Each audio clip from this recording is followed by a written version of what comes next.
connexion Internet. Aujourd'hui, nous voyagerons en compagnie de notre journaliste He Tianran dans la ville de Harbin, la célèbre ville de glace pendant l'été, et chef-lieu de la province du Heilongjiang, province la plus au nord-est de la Chine, qui partage une frontière avec la Russie.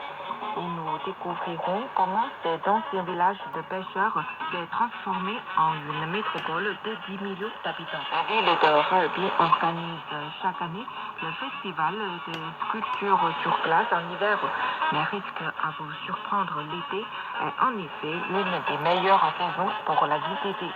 Pour découvrir les influences russes qui ont contribué à la création de cette ville moderne, on va se rendre dans l'avenue centrale de Harbin, qui était l'ancien centre de Harbin. Et à partir de là, on va repérer les influences russes de Harbin, le tronçon ferroviaire construit par la Russie, des bâtiments fusionnés de style oriental et occidental, et des vieux adages comme Lao Dingfeng, une papeterie vieille de plus de 200 ans. La légende veut que l'empereur Qianlong, au cours de son insertion, ait goûté les délicieux gâteaux de la maison et ait donné à cette pâtisserie le nom de Lao Dingfeng. En plus de cela, il y a aussi les lieux de culte laissés par les Russes. Et à la fin de la journée, on a fini par dîner dans un restaurant russe, Tadaosi, créé en 1901, le premier restaurant de Harbin spécialisé en cuisine occidentale. Avant cette présentation, on part tout de suite en voyage avec He Tianran. Harbin est connue en Chine et dans le monde entier comme la ville de glace, car elle organise le célèbre festival de sculpture sur glace et de neige en hiver.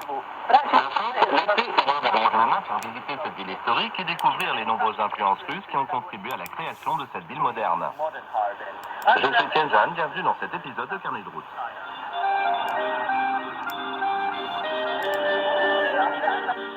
Croyez-le ou non, il y a un peu plus d'un siècle, cette rue était Harbin. Appelé l'avenue centrale, ce boulevard pavé a vu la transformation de Harbin. Ce petit village de pêcheurs est devenu une ville moderne, en partie grâce aux Russes. Et l'héritage de leur présence ici se voit partout. Un sorbet glacé au goût original, s'il vous plaît. D'accord. Merci. Ça, c'est le meilleur remède pour l'été, mais en fait, c'est populaire toute l'année, car ce sorbet est l'une des spécialités les plus appréciées de Harbin. Cette recette a été inventée il y a plus de 100 ans par un juif russe qui a ouvert l'hôtel moderne, ici dans l'avenue centrale, qui est la rue piétonne principale. Il existe de nombreuses entreprises centenaires comme ce restaurant russe, ce qui en fait probablement l'un des meilleurs points de départ pour explorer les influences étrangères ici à Harbin.